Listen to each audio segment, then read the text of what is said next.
Oracle dropped down 2.64% over the last 30 minutes, 99th percentile vs its own baseline. That is a massive deviation against the history books detected directly off the tape. We are seeing significant selling pressure here, and the stats confirm this isn't normal noise, it is an outlier event by any standard metric. There is no commentary from the anchor yet, he has not posted about this ticker today, so we are flying blind on sentiment while the price action screams loudly. Our wire desk also has nothing on this ticker in our own feed yet. We do not know what is driving this specific move or if outside coverage exists beyond our immediate capture.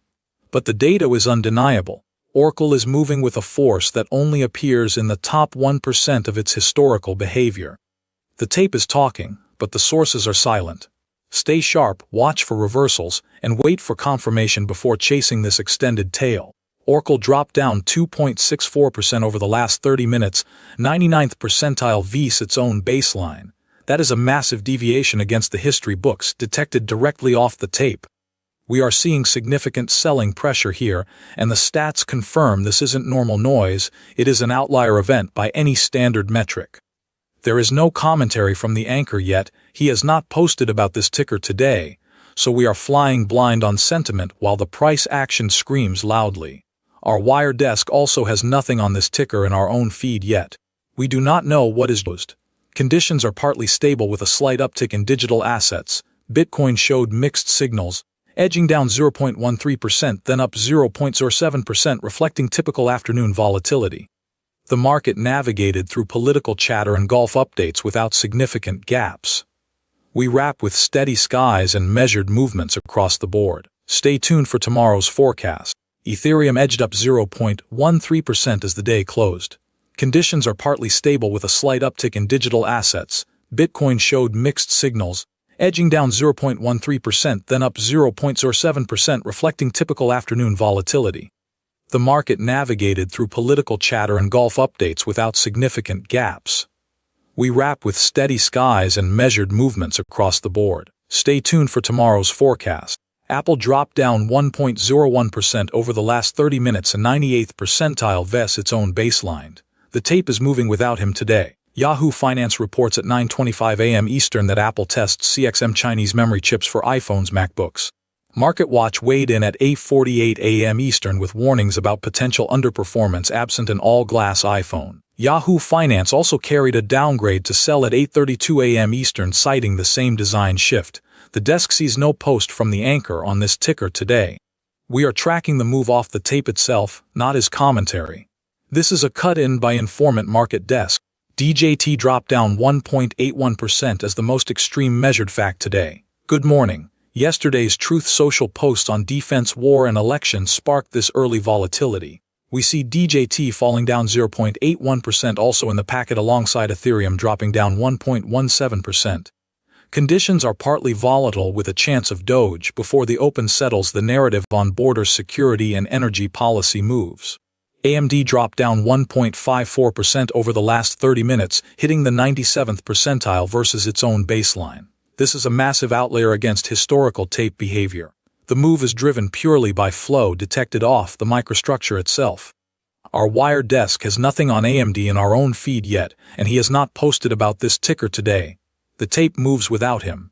That silence is the story here, pure price action, no commentary, no immediate narrative to latch onto. We are watching a statistically rare compression event unfold in real time. Do not try to interpret it as news-driven just yet, let the data settle. AMD is exhibiting extreme volatility metrics that exceed typical intraday noise. Stay alert. The next 30 minutes will define whether this is a liquidity wick or a trend reversal starting point. For now, it is simply the 97th percentile in motion. Apple dropped down 1.01% over the last 30 minutes, a 98th percentile vs its own baseline. The tape is moving without him today. Yahoo Finance reports at 9:25 a.m. Eastern that Apple tests CXM Chinese memory chips for iPhones, MacBooks. MarketWatch weighed in at 8:48 a.m. Eastern with warnings about potential underperformance absent an all-glass iPhone. Yahoo Finance also carried a downgrade to sell at 8:32 a.m. Eastern, citing the same design shift. The desk sees no post from the anchor on this ticker today. We are tracking the move off the tape itself, not his commentary.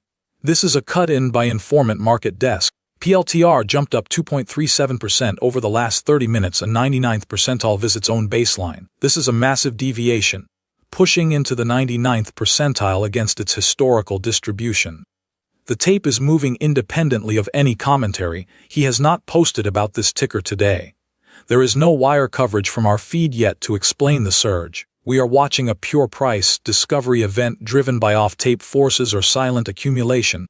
The movement is statistically extreme, occurring in only 1 out of every 100 similar intervals historically. Stay on this. The disconnect between the tape's volatility and the lack of public narrative suggests institutional flow rather than retail hype. DJT dropped down 1.81% at the 88th percentile as the day closes. The market shrugs off defense war chatter and election noise. VIXI fell down 0.85%, while Ethereum slipped down 0.39%. Pundits spar over bizarre political casting, but volatility cooled. A calm close for crypto and indices despite the chaotic headlines dominating the afternoon feed. Measured movements across the board. Stay tuned for tomorrow's forecast. Ethereum edged up 0.13% as the day closed. Conditions are partly stable with a slight uptick in digital assets. Bitcoin showed mixed signals, edging down 0.13%, then up 0.07%, reflecting typical afternoon volatility. The market navigated through political chatter and Gulf updates without significant gaps. We wrap with steady skies and measured movements across the board. Stay tuned for tomorrow's forecast. Rome surged up 9.33%. That is the number screaming at you right now, folks. While Mr. Truth Social worships Gianni Infantino and claims Alito is staying put to save us all, Rome is mooning like a rocket with nothing but a lawn dart for a propellant. The market didn't just shrug off the FIFA praise, it celebrated Rome's ascent while DJT quietly bled out another 1.34%. You're watching a man tweet about World Cup success and Supreme Court loyalty, and the ticker is laughing in pure, unadulterated dollars. This isn't news, it's financial satire where the punchline is your portfolio. Good evening. Welcome back to the weekly docket. I'm your anchor here at the Informant Market Desk. And if you thought the airwaves were quiet this weekend, you weren't looking hard enough at the wires. We are closing out a week that didn't just test the limits of political theater. It tested the very elasticity of market attention. From Monday morning's opening bell to Sunday night's final scroll, the feed was relentless, frantic, and utterly unapologetic. We saw 140 posts drop into the ether this ET calendar week. We saw 21 bursts finalized, and we are here to tell you exactly what moved, what mattered, and who got left holding the bag when the dust settled. Let's set the stage. This was a week defined by volume and velocity. The digital landscape wasn't just noisy, it was screaming. The arc of what was posted this week tells a story of escalating tension, punctuated by moments of sheer, unadulterated chaos. We watched as the posts piled up, not in a trickle, but in a deluge. 140 distinct communications from the central figure, each one a potential spark looking for dry tinder. The bursts followed quickly on the heels of these posts, crystallizing the narrative in real time.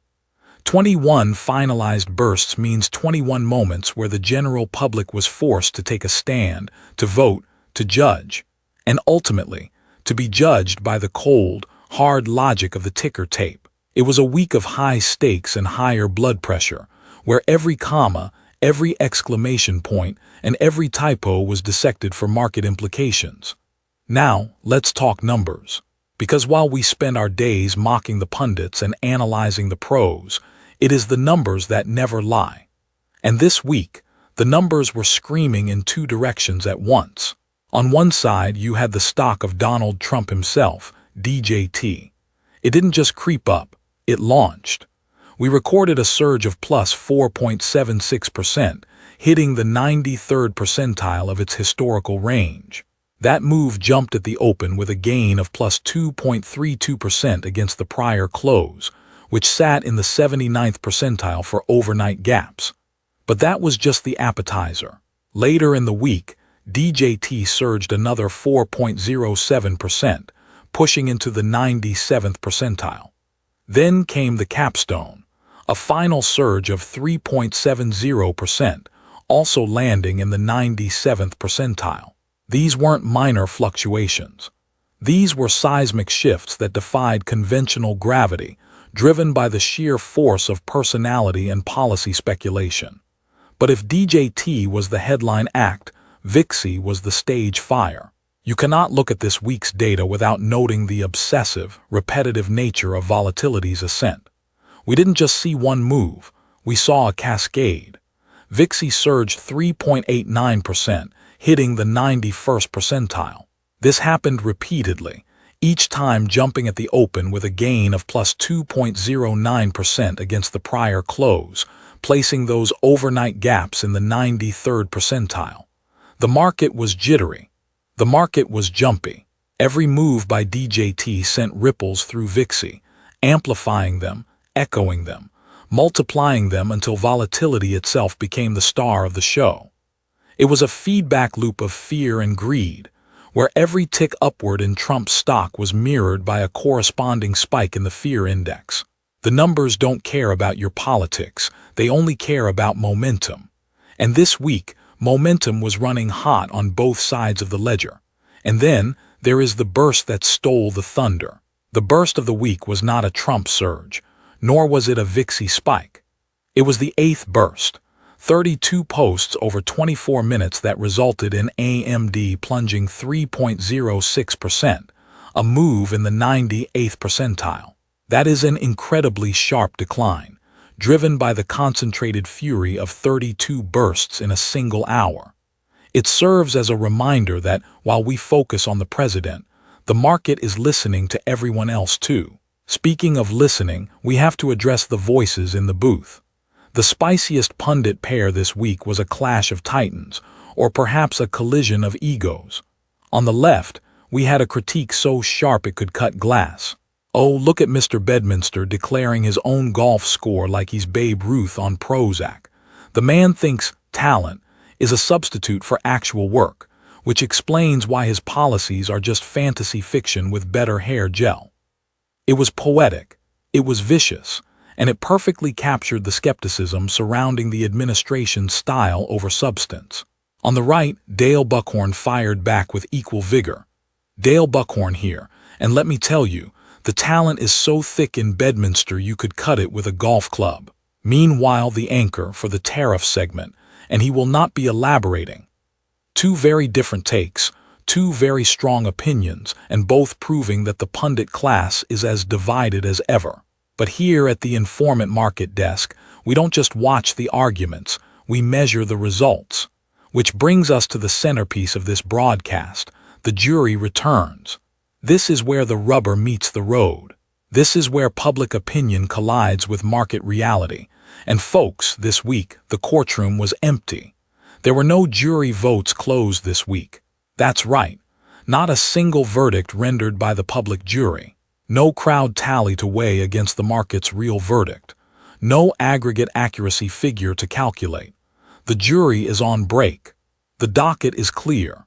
In a week of such intense activity, one might expect a wave of judgment, but instead, we saw silence from the bench. Perhaps the moves were too fast. Perhaps the volatility was too high. Or perhaps the public simply ran out of breath after 40 hours of non-stop digital warfare. Whatever the reason, the absence of jury votes is itself a data point. It suggests a market that is moving on instinct and algorithm rather than deliberation. And before we leave this segment, let us acknowledge the registry. For those keeping track of the chain, the seal for this week's head was logged as 9149 Alpha Delta 96 Foxtrot 0 Delta Bravo, a cryptic identifier for a cryptic week, marking the official entry in the ledger. Now, you might be wondering how this all fits together.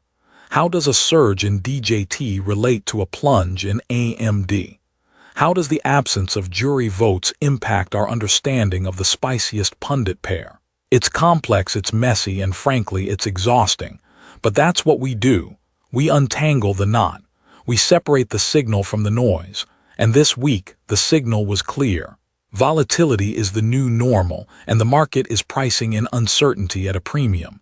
And here's what our two colleagues made of it all. Stitched audio segment, colleague 1. Look, I don't care about the pros or the pundits. Look at that VIXY repetition. 5 identical lines in the top measured moves. That's not just data entry, that's market stress. When volatility hits 91 percentile 5 times in a row, you're looking at a system under extreme duress. DJT is rising, sure, but so is the cost of insurance on that rise. It's a bubble being inflated by ego. Colleague 2.